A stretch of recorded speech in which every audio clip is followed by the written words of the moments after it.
Ang gabi ang unang dumating bago pa man nailatag ang unang hollow blocks. Sa lupaing iyon, walang katahimikan kahit pa walang tao. Ang hangin ay mabigat, amoy bakal at lumang abo. Sa gitna ng kawalan, isang lampara ang kumikislap, bit-bit ni Daday, bagong graduate na galing Maynila, nakasuot pa ng kupas na shirt na may tatak ng unibersidad. Nakaupo siya sa lupa, hawak ang notebook, sinusubukan niyang iguhit ang magiging bahay nila. Kung dito ang kusina, dito rin ang bintana, mahina niyang sabi, habang tinatansa ang mga linya. Pero sa ilalim ng kanyang lapis, gumuguhit din ang lupa, isang pumutok na tunog ng mga kahoy na kumikiskis mula sa kailaliman. Napatigil siya. Daday, sigaw ng pamilyar na tinig. Bumungad si Nanay Memay, bitbit ang plastik na may tinapay at termos ng kape. Maputi na ang buhok ngunit matalim ang mata, parang laging may binabantayan. Umupo siya sa tabi ni Daday at inilapag ang pagkain. Huwag kang masyadong lumapit sa gilid ng bakod, sabi niya, hindi tinatanggal ang tingin sa madilim na bahagi ng lupa. Bakit naman, Nay? Tanong ni Daday, pilit na ngumiti. Lupa rin naman natin yan. Hindi sumagot si Memay. Sa halip, inabot niya ang notebook, tumingin sa guhit, at mumiti ng pilit. Maganda. Bahay na matagal na nating hinihintay. Bago pa man tuluyang mapawi ang bigat ng sandali, dumating si Jojo, ang panday. Bata pa, magaan ang katawan, at may lagit-laging biro. Uy, Daday, baka sa drawing mo may swimming pool din ako ang unang lalangoy. Halakhak siya, sabay kuha ng tinapay mula sa dala ni Nanay. Sa inday ng kanyang tawa, saglit na nawala ang kilabot sa paligid. Pandak ka, lulubog ka agad, balik biro ni Daday, nagkatinginan silang dalawa, may kakaibang gaan sa kanilang mga mata. Ngunit hindi nagtagal, dumating ang tunog ng tungkod. Dahan-dahang sumulpot si Lolo Boboy mula sa anino ng mga puno. Matanda, sunog ang balat sa araw, at mahigpit ang kapit sa kanyang rosaryo.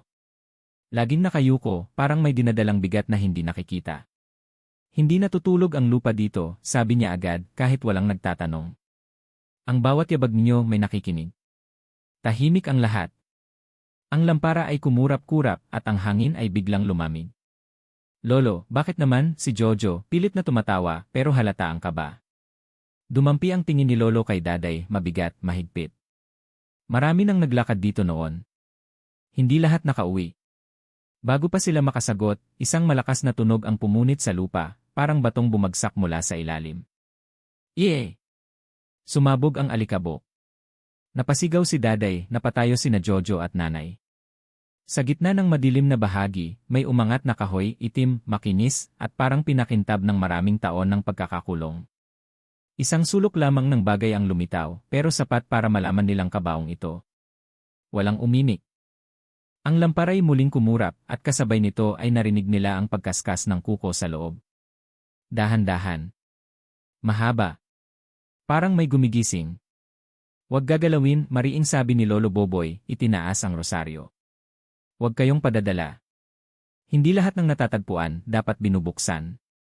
Pero Lolo, nagsalita si Jojo, nanginginig ang boses, baka bangkay ng matanda. Dapat ipalibing ulit. Hindi patay ang nasa loob niyan, sagot ni Lolo, halos pabulong, ngunit malinaw. Nag-aabang. Nagkatinginan sina Daday at Nanay. Sa mukha ng ina, hindi simpleng takot ang nakita niya, kundi pagkakakilala. Parang hindi ito ang unang beses na narinig niya ang pangalang hindi pa sinasabi. Muling nag-ingay ang kabaong, ngayon ay mas malakas, tok-tok-tok, kasabay ng boses na dumaan sa hangin. Hindi tinig ng lalaki o babae, kundi isang bulong na gutom, palayain mo ako. Natigilan si Daday. Ramdam niya ang bigat ng sariling pangalan na hindi naman binanggit. Daday, tawag ni Nanay Memay, mahigpit ang hawak sa braso ng anak. Pangako sakin, huwag mong titigan. Huwag mong papakinggan. Pero huli na. Narinig na niya. Nararamdaman niya pa. At sa lalim ng kanyang dibdib, may bahagi siyang gustong sumagot. Kinabukasan, tila walang nangyari. Mainit ang araw, amoy semento at bagong halo ng buhangin. Nagsimula na si Jojo at ang mga kasama niyang panday sa pagbuhat ng bakal. Ang kahapon, na para bang bangungot, ay tila gustong limutin ng lahat. Pero sa bawat hampas ng martilyo, may kaakibat na tunog mula sa lupa na parang sumasabay. Si Daday ay nakaupo sa lilim ng punong mangga, hawak ang notebook, pero hindi makapokus. Sa bawat iguhit niyang linya, napupunta ang lapis sa hugis ng kabaong, kahit pilit niyang baguhin. Tinupi niya ang papel, isinilid sa bag. Ngunit kahit anong gawin niya, naroon pa rin ang boses na marahang humihina sa loob ng kanyang isip, "Daday, palayain mo ako." "Hoy, Daday," sigaw ni Jojo mula sa gitna ng buhangin, pawisan ngunit nakangiti, "pag natapos to, ikaw ang unang titira rito. Hindi ba't pangarap mo?" Napangiti siya, ngunit hindi sumagot. Hindi niya masabi na ang mismong lupaing iyon, na pinapangarap niyang maging tahanan, ay parang kumakain ng tapang niya. Gabi. Umuulan ng marahan. Habang naghahanda ng hapunan, napansin ni Daday na wala si Nanay Memay sa loob ng bahay. Lumabas siya, dala ang lampara. Sa gilid ng hukay, nakita niyang nakatayo ang ina, nakatalikod, nakapikit. Nakataas ang dalawang kamay, may hawak na lumang tela. "Nay," tawag ni Daday, kinilabutan. Dahan-dahan lumingon si Memay. Maputla, namumugto ang mata. "Nag-aalay lang ako ng dasal," sabi niya. Ngunit sa lamlam ng ilaw, nakita ni Daday na hindi rosaryo ang hawak nito, kundi lumang larawan ng babae, nakasuot ng barot saya, at ang ngiti parang lihim na sugat. "Siya ba ang nasa kabaong?" mahina niyang tanong. Hindi sumagot si Nanay. Sa halip, nilapitan siya at mahigpit na pinisil ang kamay. "Anak, may mga bagay na hindi mo dapat malaman. Ang mahalaga lang, huwag mong bubuksan ang kabaong." Nagpatuloy ang ulan. Sa dilim ng langit, may dumaplis na tunog, tok-tok-tok, mula sa hukay. Parang may kumakatok mula sa loob. Makalipas ang ilang araw, nagsimulang magbago si Jojo. Sa umpisa, maliit lang. Napapansin ni Daday na tumititig ito ng matagal sa kanya, parang may binabasa sa loob ng kanyang mata.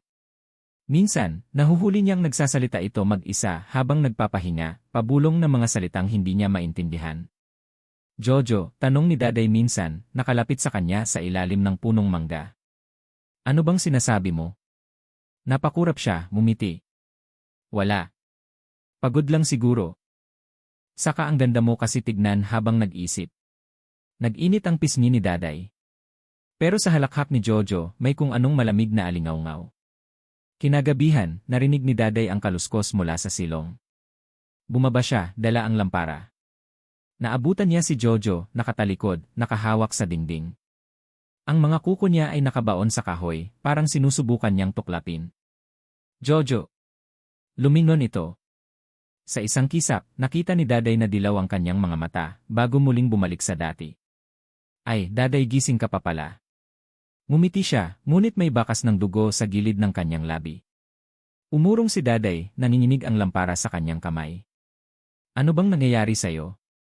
Sandali itong tumahimik. Pagkatapos ay ngumiti muli, pero ngayoy hindi na biro kundi parang lihim. "Minsan kasi may naririnig akong boses. Pareho tayo, hindi ba? Siya rin ang kumakausap sa'yo." Nanlaki ang mata ni Daday. "Paano mo nalaman?" "Huwag kang matakot," sagot ni Jojo, lumapit. Sabi niya tayo raw ang susi. Kinabukasan, pinuntahan ni Daday si Lolo Boboy. Sa ilalim ng lumang kubo, nakaupo ito, bitbit ang kanyang rosaryo. "Lolo," sabi niya, halos mangiyak-ngiyak, "ano ba talaga ang nasa kabaong?" Matagal siyang tinitigan ng matanda, bago sumagot. Ang pangalan niya, Lucy. Isang nilalang na tinakpan ng ating dugo. Hindi siya natutulog, hindi siya patay. At kapag may nakinig sa kanyang tinig, unti-unti niyang kinakain ang kaluluwa. "Bakit ako? Bakit kami ni Jojo?" "Dahil bata ka at malakas ang loob." Ang mga ganun, gustong-gusto niyang pasukin. Masakit mang tanggapin, pero may karapatan siyang humingi. "May kasunduan ang angkan ninyo noon." Nanlamig si Daday. "Kasunduan? Sino ang gumawa?" Bago makasagot si Lolo, biglang dumating si Nanay Memay, humahangos, basang-basa ng ulan. "Tama na, Lolo," sigaw niya. Hindi niya kailangang malaman. Ngunit sa mga mata ng ina, nakita ni Daday ang bagay na mas kinakatakutan niya kaysa sa kabaong, ang pagkilala. Parang alam na ni Nanay ang lahat. At parang may kasalanan siyang tinatago. Umuulan ng malakas nang muli silang magkaharap sa loob ng bahay. Ang bubong ay parang tambol, bawat patak ay dagundong sa dibdib ni Daday. Nakatayo siya sa harap ng ina, habang si Lolo Boboy ay nasa sulok, tahimik ngunit matalim ang titig. "Sabihin mo, Nay," halos pasigaw na wika ni Daday, nanginginig sa galit at takot. Ano ang kasunduan na sinasabi ni Lolo? Hindi agad sumagot si Nanay Memay. Basang-basa ang kanyang buhok, dumadaloy ang tubig mula sa laylayan ng kanyang saya. Nang magsalita siya, mahina, parang nagdadasal. Hindi lahat ng ina ay nagiging ina dahil pinili nila. Minsan dahil pinilit sila ng kapalaran. Anong ibig mong sabihin? Huminga siya ng malalim, saka kinuha ang lumang larawan mula sa bulsa. Ang babaeng nasa litrato, nakasuot ng barot saya, nakangiting malamig ay muling lumitaw. Siya si Lucy. Hindi siya basta aswang, daday. Siya ang nilalang na pinaghugutan ng ating pamilya ng lakas at sumpa. Nag-init ang ulo ni daday. Kaya pala mula bata pa, lagi mong sinasabi na wag akong lumalabas tuwing kabilugan. Alam mo na. Alam mong may nakatali sa tin. Umiyak si nanay, pero hindi ang iyak ng paghingi ng tawad, kundi ng pagkatalo. Anak. Noon pa, ako na ang napiling tagapagdala. Kaya ko kinaya ang hirap. Kaya ko pinilit magpatayo ng bahay dito. Kasi kailangan niyang lumipat. Kailangan niya ng bagong sisidlan. Napatigil si daday, bumigat ang lahat ng salita. At ako ang pinili mo. Nag-angat ng tingin si Memay, luha ang sagot. Sa labas, isang sigaw ang pumunit sa ulan. Daday! Si Jojo yon, humahangos, nanginginig ang katawan. Tumakbo siya papasok, at sa liwanag ng lampara, nakita nilang duguan ang kanyang mga braso, puno ng galos na parang kinayod ng kuko. Jojo, sigaw ni daday, agad siyang nilapitan. Anong nangyari? Hinila siya ni Jojo, mahigpit ang hawak. May boses sa loob ng kabaong pinilit akong buksan. Halos mapasunod ako, daday. Pero ang mas nakakatakot, hindi lang siya nasa hukay. Nasa loob ko na siya. Nanlaki ang mata ni daday. Sa isang iglap, nagbago ang boses ni Jojo, naging malalim, halos hindi tao. Hindi ako si Jojo. Ngumiti siya, at sa kislap ng kanyang mata ay lumitaw ang dilaw na liwanag. Ako si Lucy. At sa'yo ako lilipat. Bumagsak ang lampara, nagkalat ang apoy sa sahig. Nagpatili si daday, habang si Lolo Boboy ay mabilis na nagtapon ng asin sa paligid. Kumulo ang hangin sa loob ng bahay, ang mga bintana'y nag-ingay, kumalampag ang bubong. Daday, tinig na pamilyar, si Jojo ulit, saglit na bumalik ang mukha niya. Kung sakali huwag mong hayaang makalabas siya sa akin. Nagpupumiglas siya, nanginginig, naglalaban sa sariling katawan. Ngunit sumigaw si nanay, desperado. Huwag. Huwag siyang saktan. Anak, siya ang magiging daan natin para makalaya. Makalaya, sigaw ni daday, halos mabingi sa sarili niyang tinig. Ibig mong sabihin, kailangan kong isuko ang buhay ko para sa kanya. Umiling si nanay, umiiyak. Hindi ka mamamatay, daday, magiging mas makapangyarihan ka. Walang sinuman ang makakasakit sa'yo. Naghalo ang lahat, ulan, apoy, luha, at boses. Sa isang saglit, hindi na niya alam kung sino ang kalaban, si Lucy, ang ina, o ang sariling dugo na tumatawag sa kanya. Biglang pumasok si Lola Gigi, may dalang kandila at dahon, basang-basa ng ulan. Alam ko ang paraan, sabi niya, tinig na parang kidlat sa gitna ng gulo. Hindi pa huli. May ritual na makakapagsara sa kanya ulit. Nagbigay siya ng panyo kay daday, may nakasulat na mga lumang simbolo. Huwag mong hayaang lumampas ang gabi. Sa pagsikat ng araw, permanenteng sisidlan na ang mapili niya. Napatitig si daday sa ina, sa kaibigang pinupunit ng boses ng halimaw, at sa matandang may dalang pangako ng paglaya. Ito na ang sandali. Ang pagpili. Sa labas, sumabog ang kulog, at sa loob ng bahay ay nagdilim ang lahat. Sa gitna ng ulan at sigawan, ang tanging malinaw ay ang bulong mula sa hukay, anak, sayo ako. Ang ulan ay hindi tumigil. Parang walang bukas. Sa loob ng maliit na kubo, nagtipon sila, si daday, si Nanay Memay, si Jojo na nanginginig at pinaghaharian ng dalawang tinig, si Lolo Boboy na mahigpit ang hawak sa rosaryo, at si Lola Gigi na ngayon ay tila huling pag-asa. Bago sumikat ang araw, kailangan ng tapusin, sabi ni Lola Gigi, inilalatag ang mga dahon, asin, at pulang kandila. Kung hindi, tuluyan nang mabubuhay si Lucy sa sisidlan niya. Kung ganun, sabi ni daday, tinig na halos mabasag, ako ang gusto niyang sisidlan. Tahimik silang lahat. Tanging lagaslas ng ulan at pag-ungol ng hangin ang naririnig. Sa kabila ng katahimikan, ramdam ni daday ang bigat ng mga mata ng kanyang ina. Anak, lumapit si Nanay Memay, hawak ang kanyang kamay. Kung ikaw ang pipiliin niya, tanggapin mo na lang. Huwag mong labanan. Hindi mo alam kung anong lakas ang makukuha mo. Hindi ka na kailanman masasaktan. Pinakawalan ni Daday ang kamay ng ina, nanginginig. Kung ibig sabihin ng lakas ay pagbenta ng kaluluwa, hindi ko iyan kayang gawin, Nay. Hindi ako katulad mo. Napasapo ng mukha si nanay, bumagsak ang luha sa sahig. Ang lungkot sa kanyang mga mata ay parang pag-amin ng pagkatalo. Sa sulok, biglang nagsalita si Jojo. Daday, mahina, halos pabulong, pero malinaw. Kung sakali tapusin mo ako, huwag mong hayaang siya ang manalo. Nanindig ang balahibo ni Daday. Nilapitan niya si Jojo, pinisil ang kamay nitong malamig. Hindi ko iyan gagawin. Hindi ikaw ang kalaban ko. Ngunit biglang nag-iba ang boses ni Jojo, naging malalim, parang galing sa hukay. Mali ka, Daday. Ako ang daan. Ako ang pintuan. At kahit anong gawin mo, bubuksan kita. Ngumiti siya, at sa isang iglap, naglabasan ang mahahabang kuko mula sa kanyang mga daliri. Mabilis na kumilos si Lolo Boboy, binuhusan siya ng asin at langis.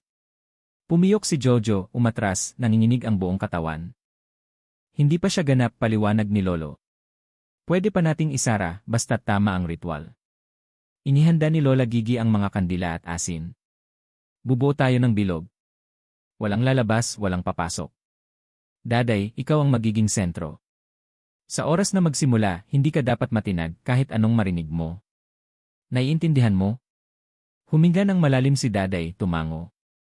Sa dibdib niya, parang may naglalaban, takot, galit, at ang mas matinding tanong, kaya ba niyang talunin ang nilalang na nakatali sa sariling dugo? Simulan na natin, wika ni Lola Gigi. Isa-isa, sinindihan ang pulang kandila. Umikot si Lolo Boboy, nagwiwisik ng asin. Si Nanay, nakaluhod, hawak ang lumang larawan ni Lucy. Hindi ko alam kung makakaya ko, bulong ni Daday, nanginginig. Lumapit si Lolo Boboy, inilapat ang kanyang kamay sa balikat ng dalaga. Ang kasinungalingan ng mga demonyo ay palaging ito, na wala kang pagpipilian. Pero lagi kang may pagpili. Kahit kaninong dugo kagaling, hindi ibig sabihin ay ikaw na rin yon. Dumampi ang luha sa mata ni Daday, pero tumango siya. Kung ganon pipiliin kong lumaban. Nagsimula ang orasyon. Sa bawat dasal ni Lola Gigi, kumukurap ang mga kandila. Sa labas, lumakas ang hangin, ang bubong ay parang mapupunit. At mula sa hukay, dumating ang tok-tok-tok, mas malakas, mas mapilit. Lumalapit na siya, sabi ni Lolo Boboy. Biglang, isa-isang namatay ang kandila. Sumindi lamang ang isa, nasa harap ni Lola Gigi. Sa liwanag, nakita ni Daday ang ngiti ng matanda, hindi ngiti ng pag-asa, kundi ng pagtataksil. Dahan-dahang humaba ang kanyang mga kuko, kumislap ang kanyang mata. Mga hangal, bulong ni Lola Gigi, tinig na hindi kanya. Hindi ko kailangang buksan ang kabaong. Ako na ang pintuan. Napatda si Daday, nanlamig ang dugo. Ang lahat ng oras ng dasal, paghahanda, at pag-asa, lahat iyon ay nakasalalay pala sa isang nilalang na noon pa man ay hawak na ng kalaban. At bago tuluyang lumubog ang huling apoy ng kandila, narinig niya ulit ang bulong sa loob ng kanyang dibdib, anak hindi ka na makakatakas. Nang mamatay ang huling kandila, nilamon ng dilim ang kubo. Tanging mga kidlat ang nagbibigay ng panandaliang liwanag, mga putol-putol na larawan ng bangungot, si Jojo, nakapulupot sa sarili niyang katawan, si Nanay Memay, nakaluhod na umiiyak, si Lolo Boboy, hawak ang rosaryo na nanginginig. At si Lola Gigi, ngayon ay si Lucy, nakatayo sa gitna, ngiting puno ng pananakot. Sa wakas, bulong ng kanyang bibig na hindi na kanya, wala ng hadlang. Umugong ang lupa, at ang itim na kabaong sa hukay ay umangat mag-isa, parang hinihila ng sariling kaluluwa. Sumabog ang mga pako, nagsipagtalsikan sa hangin. Ang takip ay dahan-dahang bumukas, at mula sa loob, sumingaw ang amoy ng bulok na dugo. Hindi ko na kailangan ng sisidlan, wika ni Lucy sa katawan ni Lola Gigi. Dahil narito na siya. Lumapit siya kay Daday, mabilis, halos lumipad. Hinampas ni Lolo Boboy ang krus sa harap niya. Umusok ang balat ni Lola Lucy, ngunit tumawa siya, parang nasusunog na kahoy. Hindi sapat ang dasal ng isang matanda. Tinulak niya si Lolo, tumilapon ito, bumagsak, at hindi na gumalaw. Lolo, sigaw ni Daday, pero hinaraan siya ni Jojo, hindi na siya, kundi kalahating halimaw. Mata na dilaw, bibig na may nakalitaw na matutulis ng ngipin. Daday tumakbo ka, bulong ni Jojo, tinig na sandaling bumalik. Pero agad siyang sinakop muli ni Lucy. Hindi ka makakatakas. Siya ang gusto ko. Ikaw ang gusto ko. Itinulak siya ni Jojo Lucy, halos matumba si Daday. Nahulog sa kanyang paanan ang pulang punyal na iniwan ni Lolo Boboy. Dinampot niya ito, nanginginig ang mga kamay. Kung lalapit ka pa, halos hindi niya mailabas ang boses. Ngumisi si Lucy, humakbang. Ano? Susugatan mo ang lalaking mahal mo. Nanlaki ang mata ni Daday. Hindi niya kailanman inamin pero sa gitna ng lahat ng kaguluhan, alam niyang totoo iyon. Ang halakhak ni Lucy ay parang pagsabog ng salamin. Mula sa gilid, tumayo si Nanay Memay. Basang-basa ng ulan, nanginginig ngunit determinado. Ako ang kinuha mo noon, Lucy, sigaw niya. Ako ang may utang. Ako ang dapat mong angkinin, huwag ang anak ko. Hindi na ikaw ang gusto ko, sagot ni Lucy, malamig. Luma ka na. Ang dugo ni Daday ang kailangan ko. Bago sariwa, malakas. Kung ganon, hinawakan ni Memay ang rosaryo sa liig, pinilas ito, at itinapon ang sarili sa hukay. Ako na lang ang isama mo. Umalinggaw ang sigaw ni Lucy, hindi galit kundi pagkagulat. Tumalon siya pababa, hinabol si Memay. Sumabog ang lupa, kumidlat, at ang kabaong ay muling bumuka, parang isang bungangang gutom. Naay, sigaw ni Daday, at bago niya naisip ang takot, sumunod siya, hawak ang pulang punyal. Sa loob ng hukay, lahat ay dilim at ulan. Ang putik ay parang kumakain sa paa niya, ngunit sa gitna ng lahat, nakita niya, si Nanay Memay, nakikipagbuno kay Lucy, niyayakap ang halimaw para hindi ito makawala. Anak, sigaw ni Memay, halos hindi na marinig. Tapusin mo na.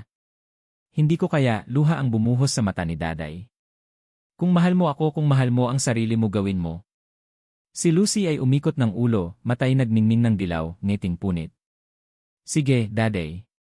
Saktan mo ang ina mo. Pumili ka. Ako o siya. Nanginginig si Daday, hawak ang punyal. Ang ulan ay bumubulwak, ang hukay ay lumulubog. Si Jojo ay nakasilip sa gilid, umiiyak, nakatali sa sariling katawan. Daday, sigaw niya. Kaya mo yan. Humina si Daday.